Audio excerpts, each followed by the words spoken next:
नमस्ते बच्चों। आज हम कक्षा 10 की हिंदी पाठ्य पुस्तिका क्षितिज भाग 2 के अंतर्गत सूरदास जी द्वारा रचित पहला अध्याय सूर के पद का अध्ययन करेंगे। बच्चों, सूर का जो पद है यहाँ पर, उसको जानने से पूर्व इसका सार जान लेते हैं। ठीक है। सूरदास के काव्य सूरदास में संकलित गीत में गोपियों की बिरहा पीड़ा को चित्रित किया गया है। प्रेम संदेह के बदले श्री कृष्ण के योग संदेश लाने वाले उद्धव पर गोपियों ने व्यंग बाण छोड़े हैं और उन्होंने उन्हें उल्लाहना दिए हैं। साथ ही श्री कृष्ण के प्रति अन्य प्रेम प्रकट किया है। इस प्रकार इन पदों में श्री कृष्ण के प्रति अन्य प्रेम और विरह पीड़ा का बहुत ही सुंदर चित्रण किया गया है।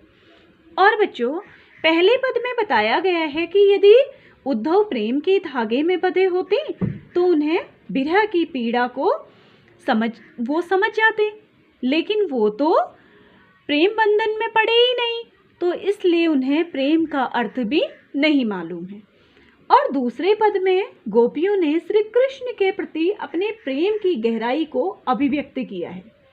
और बच्चों, तीसरे पद में गोपियों ने योग साधना के संदेश को कड़वी ककड़ी के समान बताया है। और चौथे पद में गोपियों ने श्री कृष्ण को बहुत ही चतुर और चालाक होने का यहाँ पर वर्णन किया है।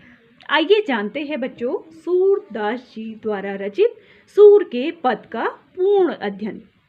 अब देखिए बच्चों, क्या कह रहे हैं सूरदास जी। उद्धो तुम हो अति बड़ भागी, अपरस रहत स्नेह तगाते नाही मन अनुरागी।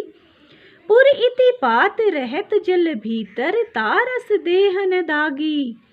ज्यों जल माह तेल की गागरी, बूंद न ताको लागी। प्रीति नदी में पाँव न बोरछो, दृष्टि न रूप परागी। सूर्यदास अबला हम भोरी, गुर चाटी ज्यों पाकी। अब देखिए बच्चों, इसका अर्थ जानने से पूर्व हम कुछ कठिन शब्द इसमें आए हुए हैं, उनके अर्थ जानते हैं। बच्चों, बड़भागी का मतलब होता है भाग्यशाली। ठीक है। उसके बाद बच्चों, अपरस का मतलब होता है अनछुए। ठीक है। तगा का मतलब धागा, अनुरागी का मतलब प्रेम में लिप्त।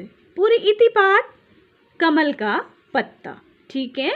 देव न दाग, दागी का मतलब होता है बच्चों दाग या धब्बा। ठीक है।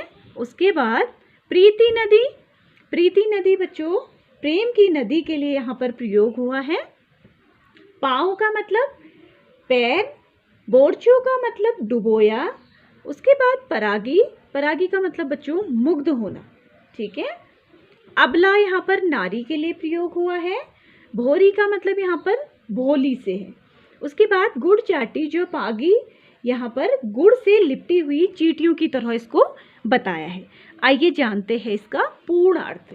अब बच्चों, सूरदास जी प्रस्तुत पंक्तियों के माध्यम से उद्धव पर व्यंग करते हुए गोपियाँ कहती है कि हे कृष्ण, तुम बहुत ही भाग्यशाली हो जो कृष्ण के पास रहकर भी उनके प्रेम और स्नेह में नहीं पड़े।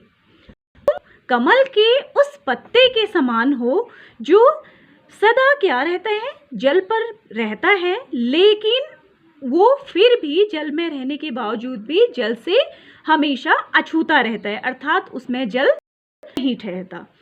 और तुम उस तेल लगी गगरी के समान हो जिसे तेल लगा के पानी में डुबोया जाए तो उसमें एक बूंद भी जल की नहीं ठहरती।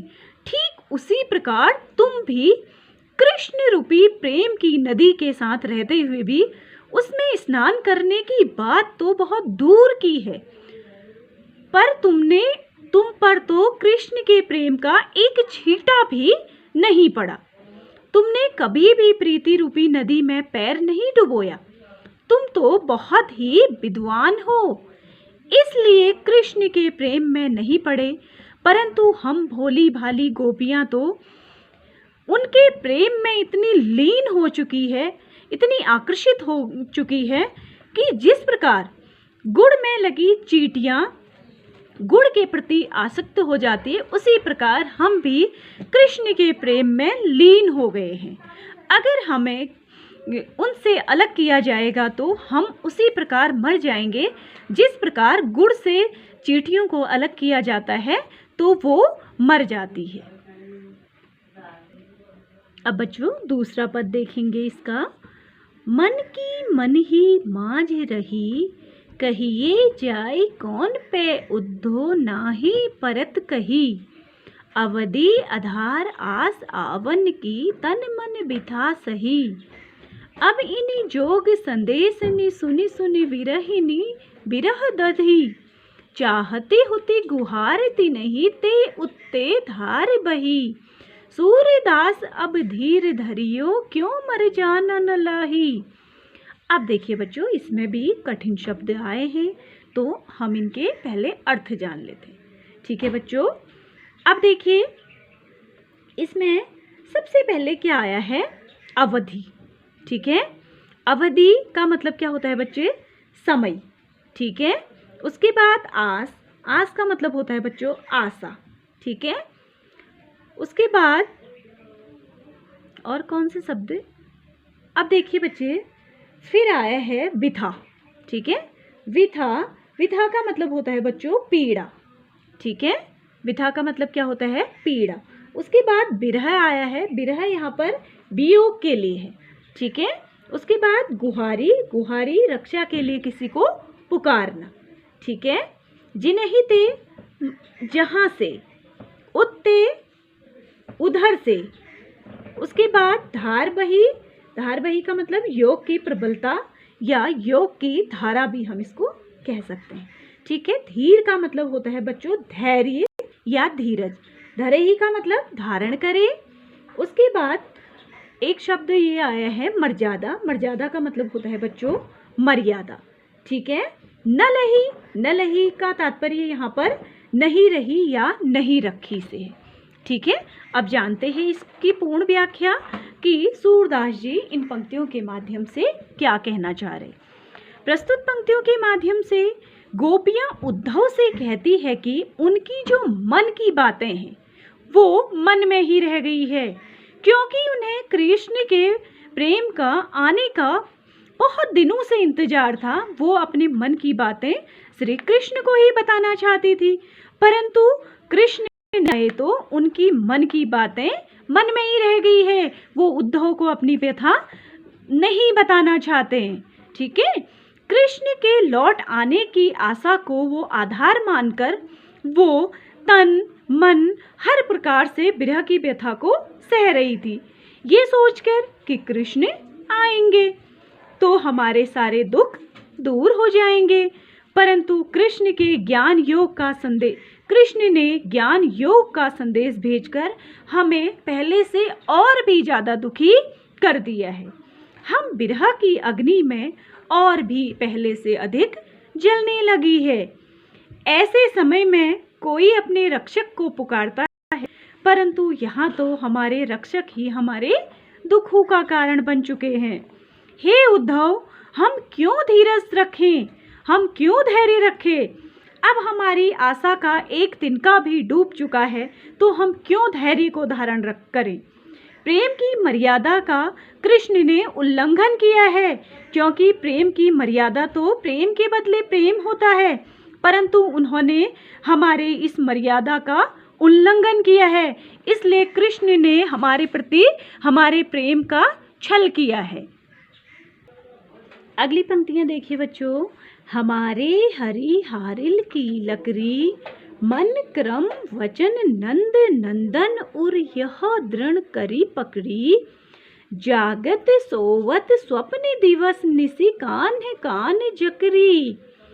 सुनत जोग लागत है ऐसो ज्यों करुई ककरी।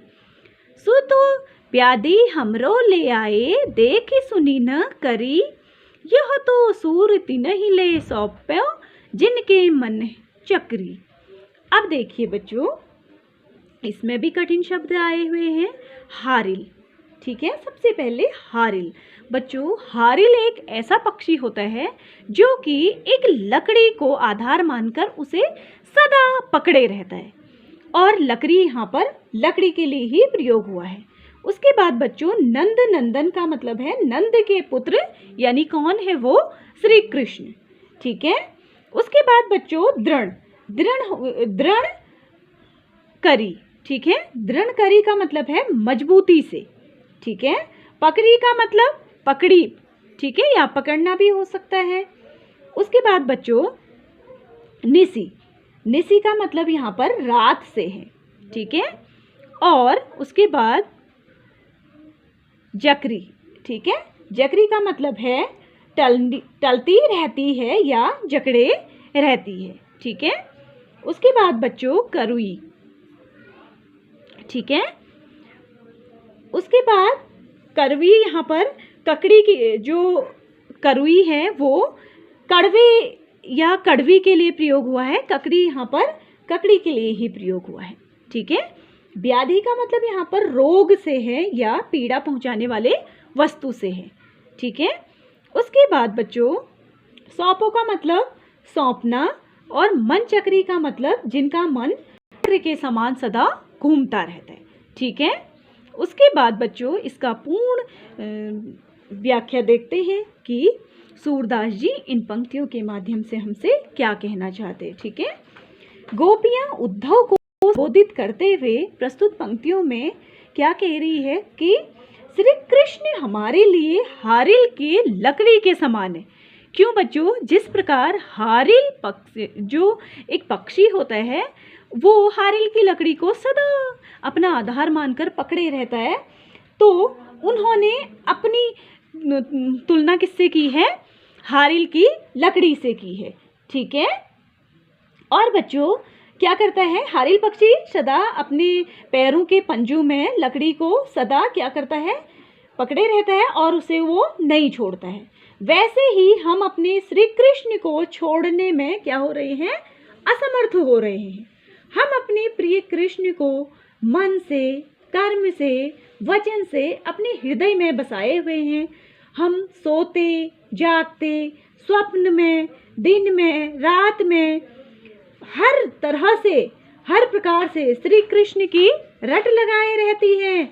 तुम्हारे द्वारा दिया गया योग संदेश जो हमें किसके समान लग रहा है बच्चों? कड़वी ककड़ी के समान लग रहा है, जिसके प्रति किसी प्रकार की रुचि नहीं होती है।